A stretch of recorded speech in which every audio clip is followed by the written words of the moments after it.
Bonjour Jean.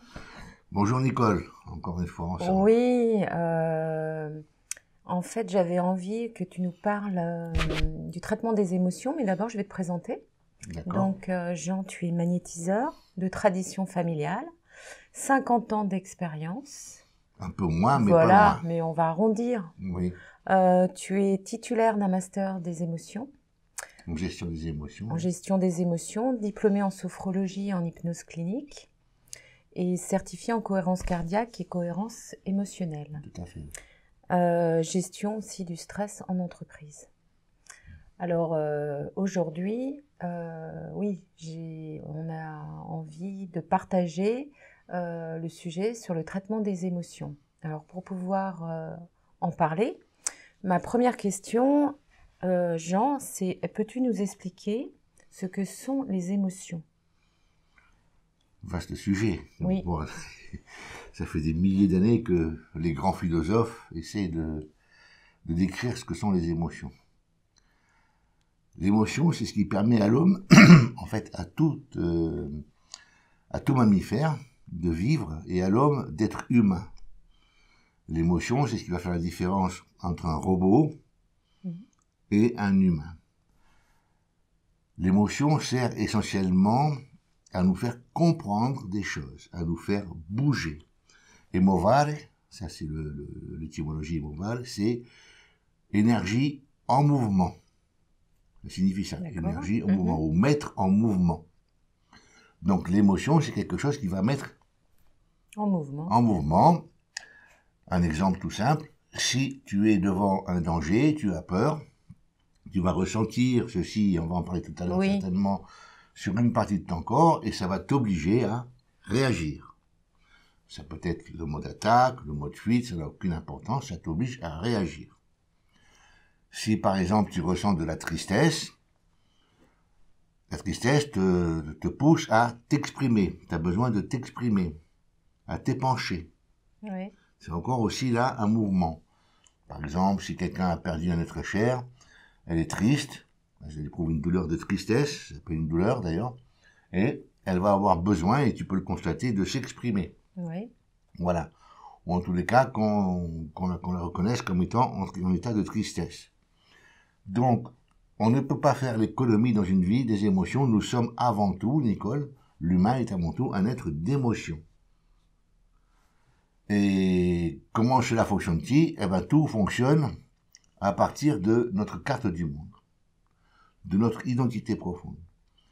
Si je perçois la situation d'une certaine manière qui ne correspond pas à ce que je souhaiterais qu'elle soit, automatiquement, je vais ressentir une frustration que l'on va appeler une émotion. Ça peut être de la tristesse, de la colère, de la peur, etc. Il y a 5 d'accord. sortes d'émotions. Mhm. Est-ce que tu D'accord? peux les dire Alors, il y a la joie, bien sûr, Oui, la peur, oui. la colère, le dégoût et la tristesse. Il peut y en avoir d'autres. On ne va pas confondre des émotions et les sentiments. On en parlera aussi tout à l'heure. Oui, c'est important de distinguer les D'accord. deux. Voilà. Alors, l'émotion se déclenche toujours en fonction de ce qu'on va appeler les besoins fondamentaux non satisfaits. Mais on va aussi en parler tout à l'heure si tu Oui, me poses la question oui, là-dessus. oui. C'est important C'est de important, oui. préciser pour comprendre. Alors, pour au niveau des émotions, en fait, quand une émotion arrive, ou ça peut être peut-être plusieurs aussi, elles sont ressenties au niveau du corps. Comment c'est ressenti ou comment c'est vu?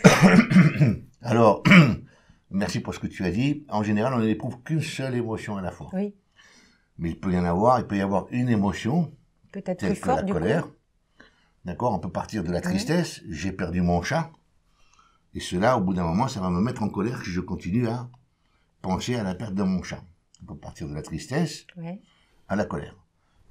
Pourquoi ceci m'arrive, etc., etc. Voilà, pourquoi ça n'arrive pas aux autres. On rentre dans la colère.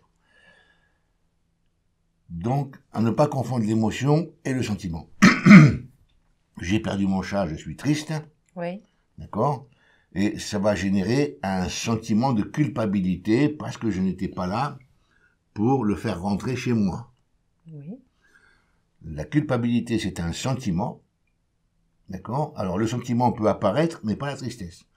Quand je suis dans l'état de la culpabilité, ça va réveiller l'émotion de tristesse, qui elle est très courte. Oui, c'est ça. D'accord? Alors que le sentiment est construit par les pensées. Donc c'est sur la durée. C'est sur la durée un sentiment. Ça D'accord. marche.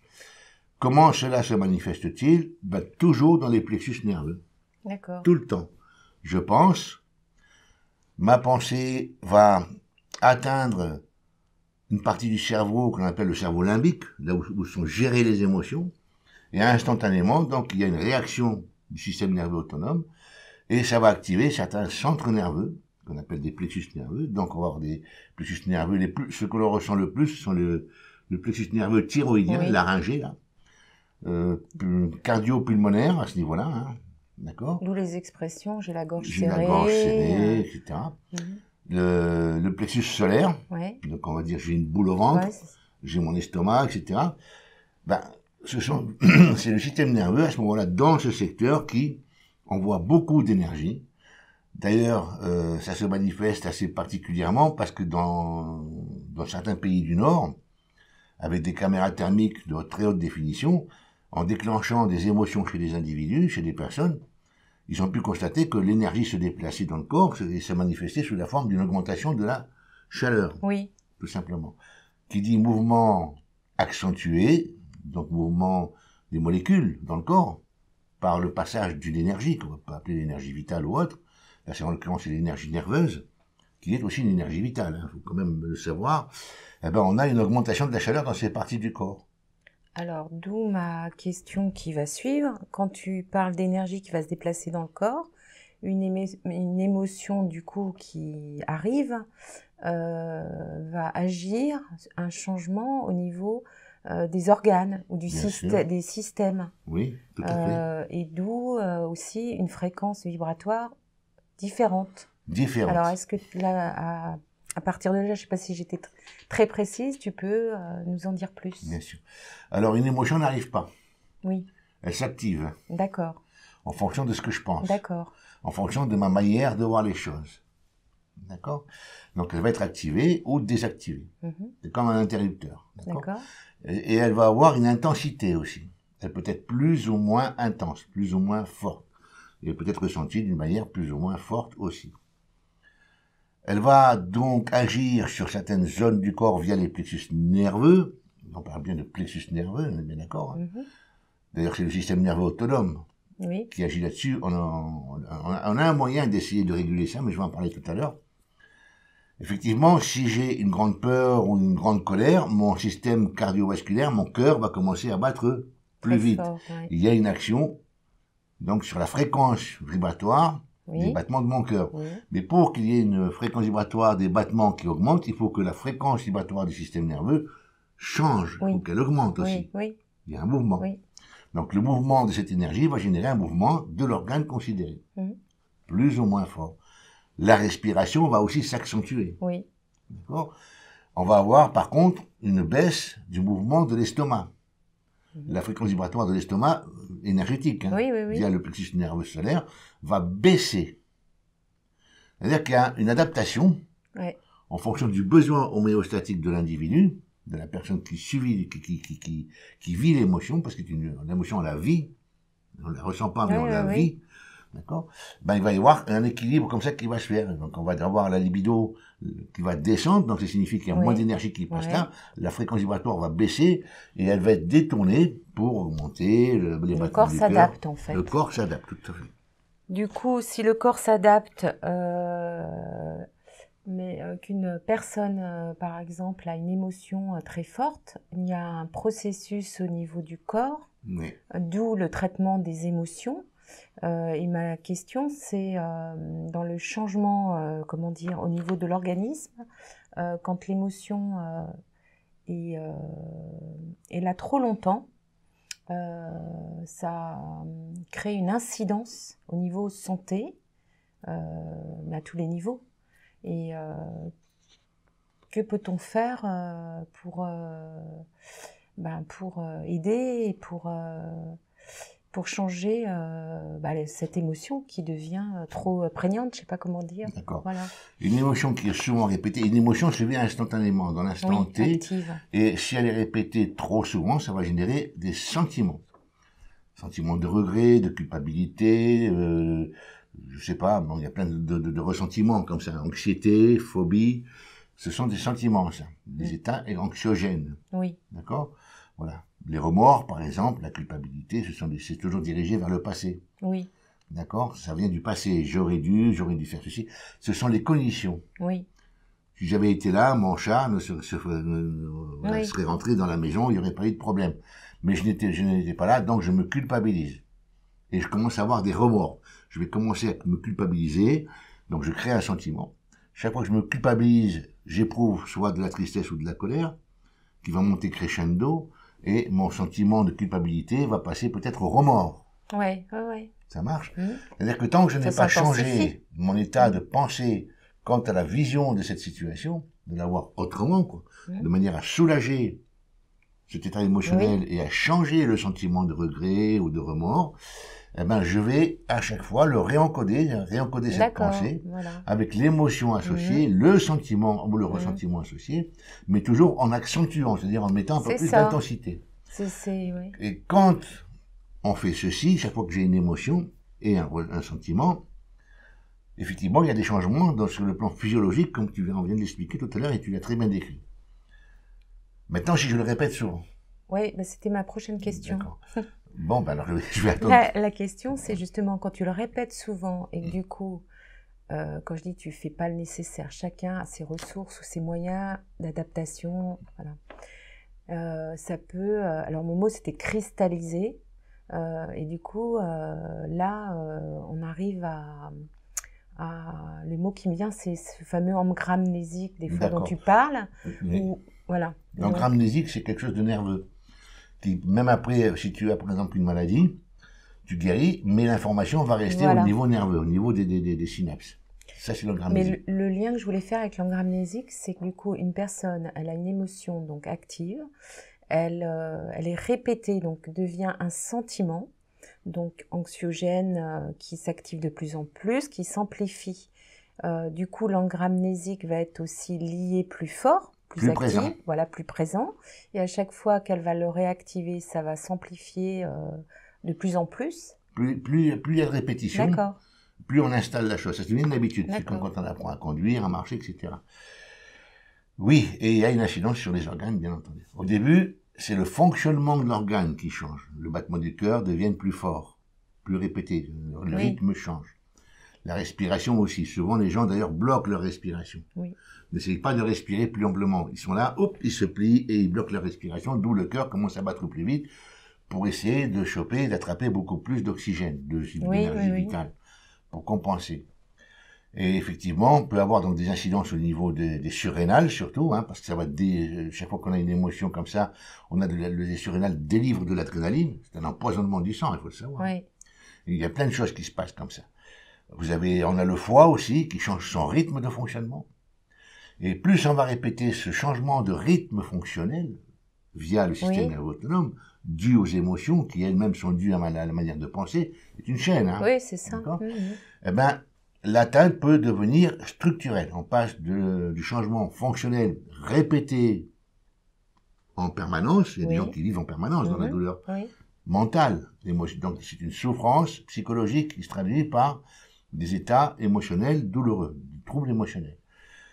Eh ben, la structure de l'organe peut être touchée. D'accord. À un moment donné, vous irez voir votre médecin, il va vous dire, ok, vous faites de la tachycardie, d'accord? Mais là, ce qui vient de se passer, c'est que maintenant, votre cœur commence à fatiguer. Parce qu'on a fait trop travailler. D'accord. D'accord? Donc, il faut ralentir le rythme du cœur, on va vous donner des médicaments, etc. Voilà.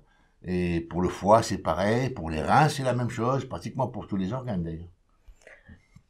Donc, la structure du foie change. Est-ce que du coup, la structure du foie structurelle, tu parles physique. Du coup, au niveau du magnétisme, ça change au niveau structure aussi, éthérique? Alors, on parle, nous, de partie éthérique ou de partie psychique. C'est-à-dire que si j'ai fait ce qu'il fallait dans mes pensées récurrentes pour activer en permanence un sentiment négatif qui, lui, est destiné à me faire bouger. Il faut savoir ça. Le sentiment ou l'émotion est destiné à me faire bouger, mais pas dans le sens de la répétition. Dans le sens du changement. Je dois changer ma manière de Oui. penser, parce que je suis en train cette Oui. sensation de douleur que je vis me pousse à changer, à penser autrement. Si je ne le fais pas, ben je vais déstructurer une partie de mon corps, je vais le fatiguer. Oui. Voilà. Et comment est-ce que l'on va intervenir là-dessus? Ben il y a deux Oui. niveaux. Le niveau structurel, s'il a été atteint, c'est une maladie. D'accord. On appelle ça une maladie structurelle, systémique du système. Mhm. D'accord? Voilà, le foie commence à se détériorer, par exemple, l'estomac a un ulcère, le cœur commence à battre un peu moins vite, il fatigue, et on a une intervention à faire sur la partie fonctionnelle du système nerveux autonome. D'ailleurs, c'est pour ça que dans mes stages, Oui. je vous apprends à travailler sur le système nerveux autonome, justement Oui, pour oui. essayer de réguler le fonctionnement des organes Oui. en fonction du besoin de la personne. Oui. Et Donc, une intervention sur la partie fonctionnelle, la partie structurelle et sur la partie cognitive, oui, c'est des ça. fameux engrammes mnésiques, Voilà. Oui. Et au niveau des pensées. au niveau des pensées. Si la personne est en mesure de pouvoir changer sa vision de la chose.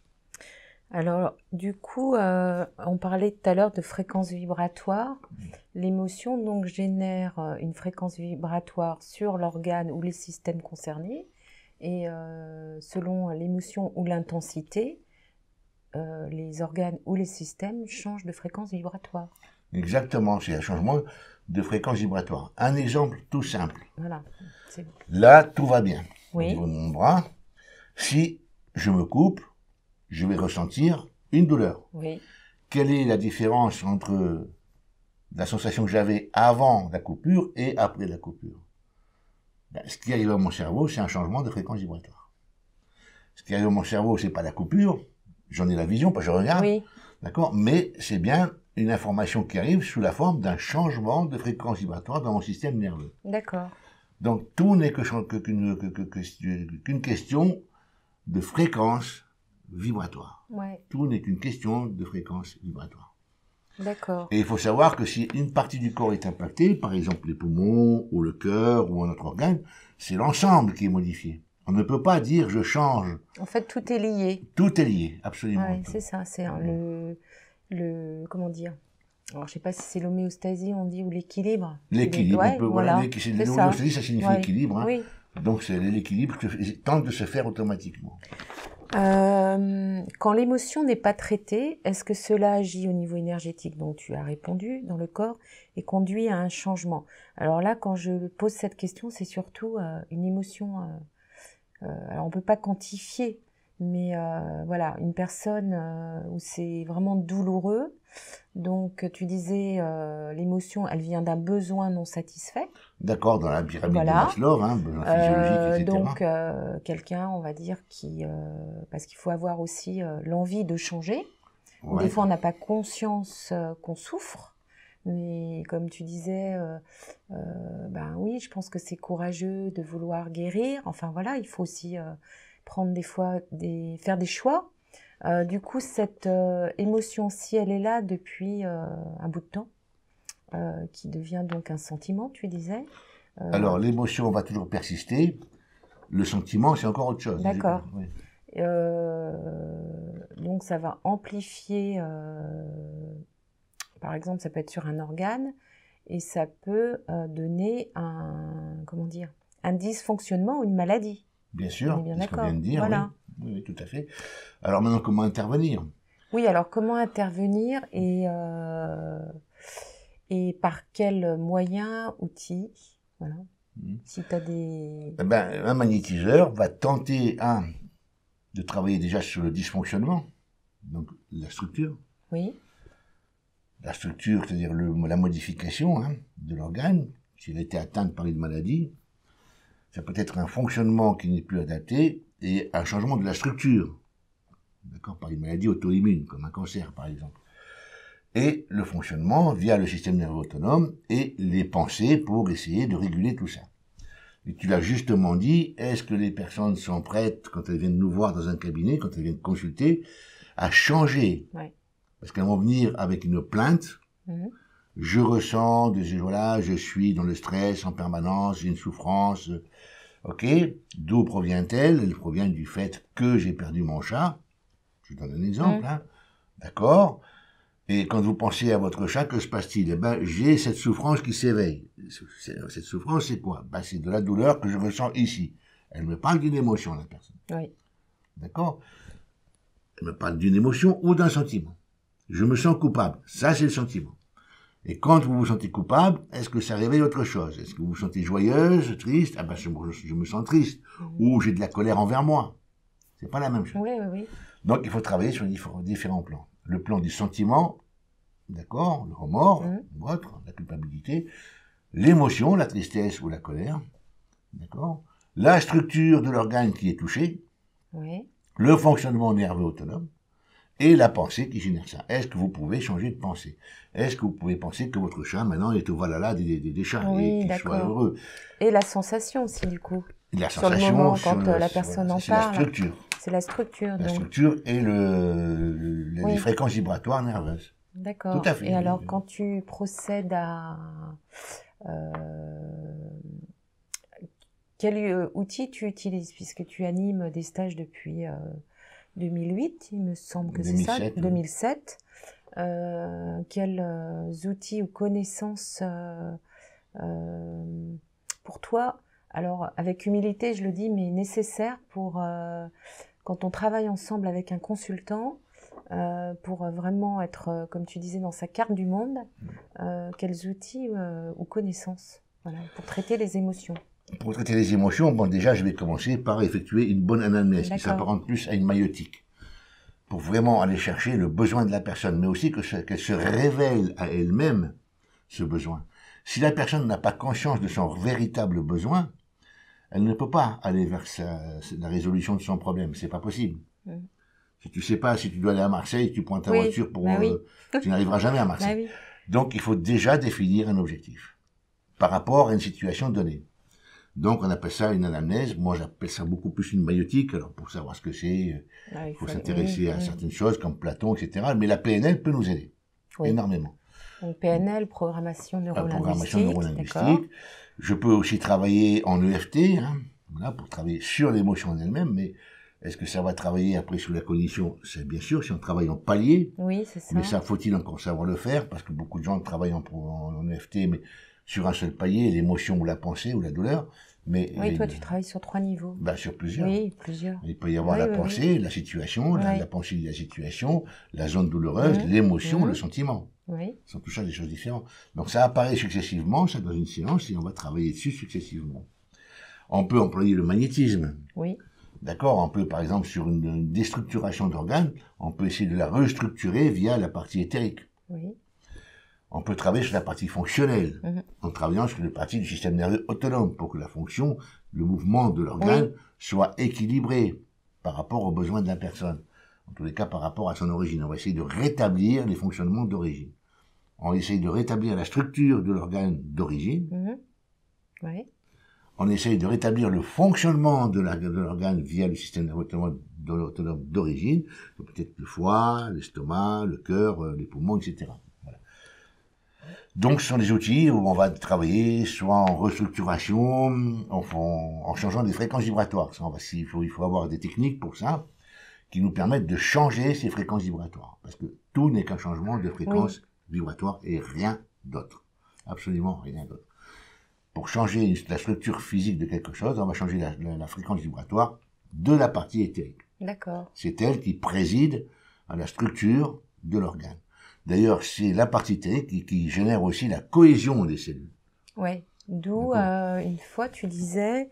le fait de comment dire, générer une émotion forte qui peut, comment dire, sur un long terme, générer une maladie. Bien sûr. Parce que du coup, il y a un temps de passage, on va dire, entre le physique et la partie... La partie énergétique et la partie physique qui varie entre 12 et 18 mois. Selon certaines études qui avaient été faites à l'époque, alors je ne vais pas citer le nom ici de la personne, c'était un médecin, un chirurgien allemand, qui a été dénigré, etc.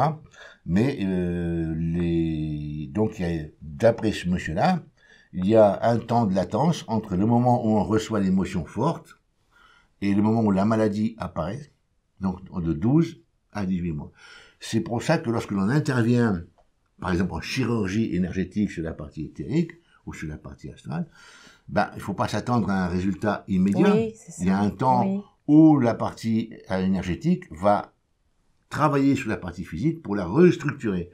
Ça peut prendre 2, 3, 6 mois. Oui, mais c'est important que tu précises parce que des fois, des personnes, elles attendent un miracle et elles se disent oh, je vais voir un magnétiseur, une personne, et du coup, elles disent bon, ben, dans 2 heures, c'est réglé, ou demain.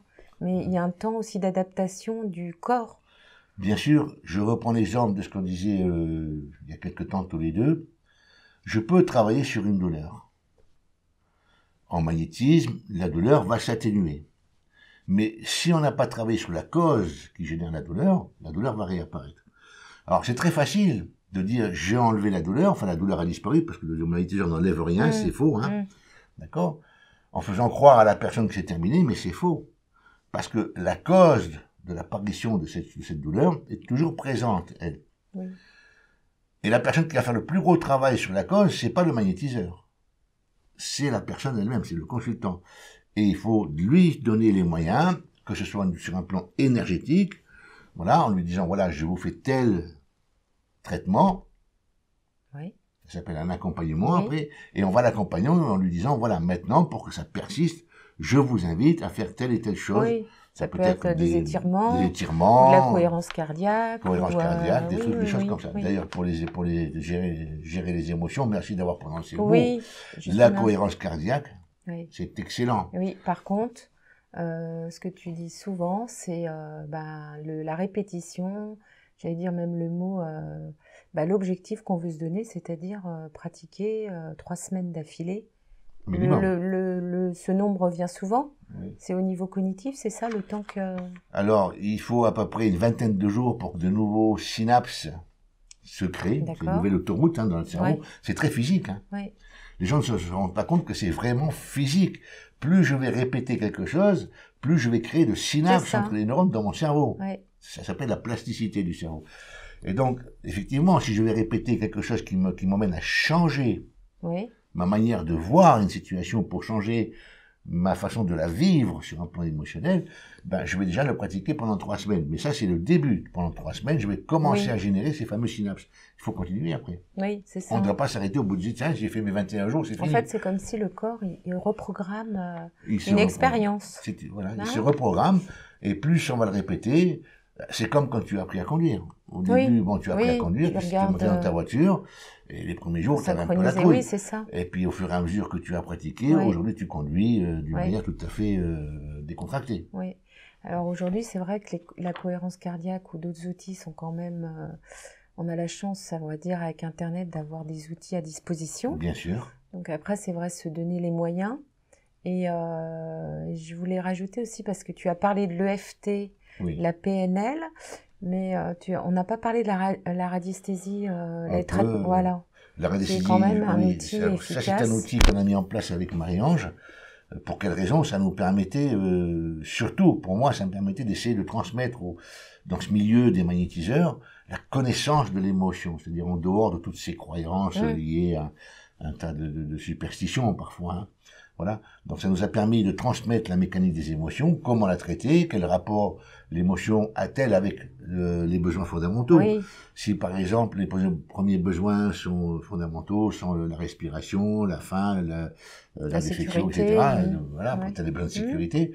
Souvent, le besoin de sécurité apparaît très souvent avec le besoin d'appartenance. Si je me sens en insécurité, parce que j'ai pas de travail.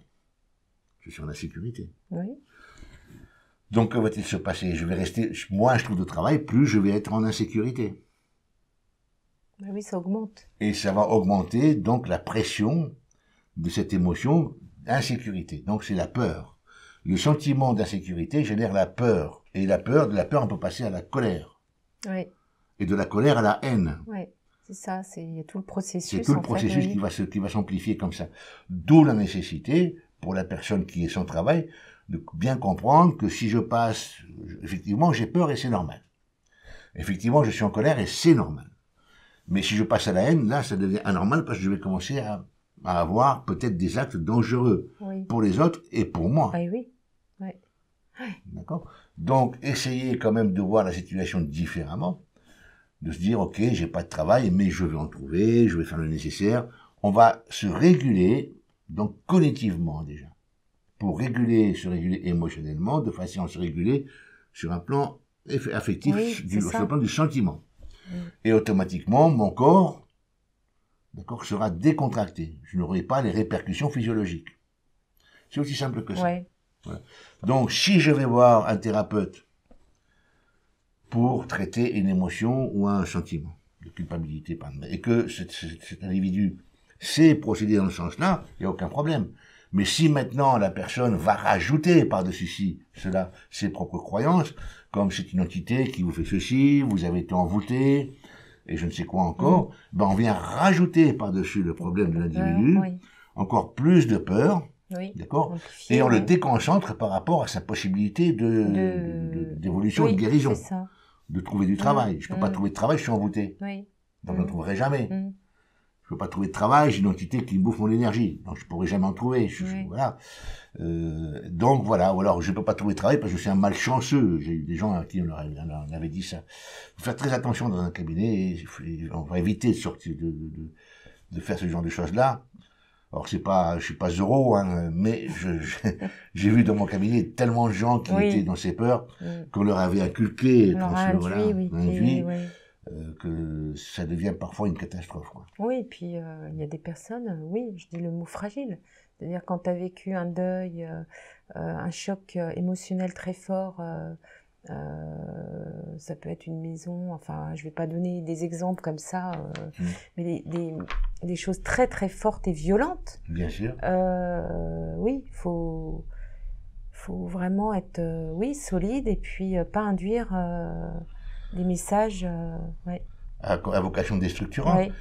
C'est évident que si vous on va sortir à la personne, j'ai l'impression que vous avez été violé par votre grand-père quand vous étiez petite, sur quoi se base cette personne-là pour dire ça? Son pendule, c'est la du tarot, une intuition qui vient comme ça. Mais qu'est-ce qu'on vient de faire là? On vient de déstructurer la personne psychologiquement.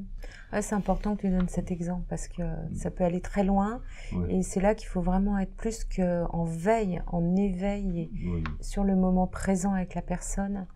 Avec tous les, comme tu dis là, observer les moindres détails. Je parle d'oreilles pachydermiques et de yeux de lynx. Oui, c'est ça. Voilà. Oui, c'est vrai que dans les cabinets, on voit plein de choses comme ça, surtout avec certaines techniques qui sont apparues depuis les années 90. Donc faites très attention. Moi, je dis toujours aux praticiens, soyez responsables. Vous n'êtes pas là pour balancer vos croyances, vous êtes là pour écouter l'individu qui est en face de vous, essayer de l'aider en fonction de ses propres capacités, de ses propres ressources, et bien entendre son objectif, et bien le saisir. Et la demande. Et la demande qui se trouve derrière.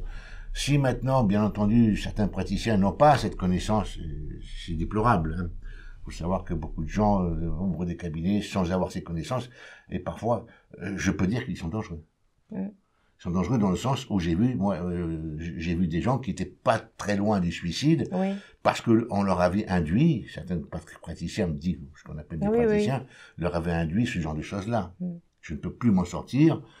C'est pas possible, alors qu'elles arrivaient au début juste avec une petite émotion que l'on aurait pu régler facilement via quelques techniques très simples. Bien sûr. Merci Jean.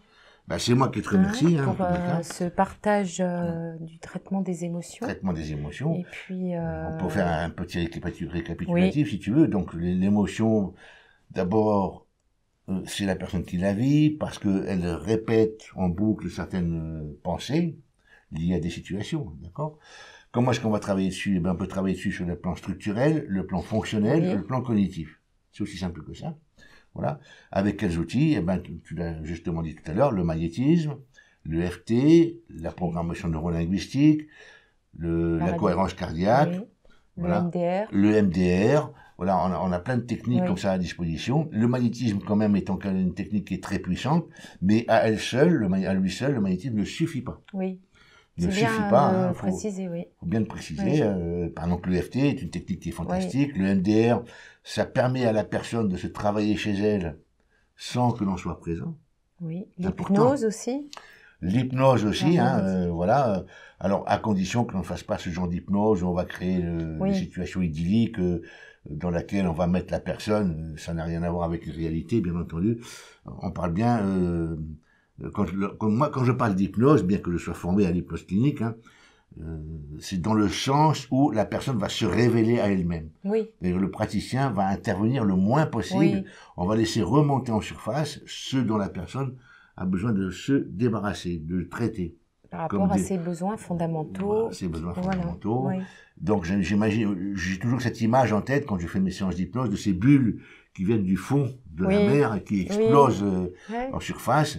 Et donc j'imagine ces petites bulles qui sortent dans l'esprit de l'individu et Ouais. qui se libèrent comme ça et la Ouais. personne se sent plus Et légère. oui, Voilà. et ça leur appartient. Et ça leur Ouais, appartient. On n'a ouais, pas à ouais. interpréter. Il y a beaucoup de gens qui interprètent ce que les autres ont vécu. Tu avais eu ceci, c'est parce que cela, ta maman, tu avais un problème avec ta maman, avec ton papa, parce que c'est le pied gauche ou le pied droit. Je crois qu'à un moment donné, Ouais, non, non. il faut Faut arrêter, être, quoi. oui, Oui. comme tu dis souvent, pragmatique, logique, Pragmatique, droit. logique, voilà. Voilà. Et quelles sont les capacités de la personne, dans quel état Oui, émotionnel se trouve-t-elle, quel état de fragilité se trouve-t-elle. Donc plus la personne est fragile sur un plan émotionnel, donc je vais faire très attention. Je vais pas m'amuser à raconter, ouais, en rajouter en plus oui, par-dessus ça oui, d'autres oui. problèmes. Mm. Voilà ma petite Merci Nicole. Jean, Merci en tous Nicole. les Hein. cas, pour ces précisions et les stages continuent. Donc Et les stages voilà. continuent toujours.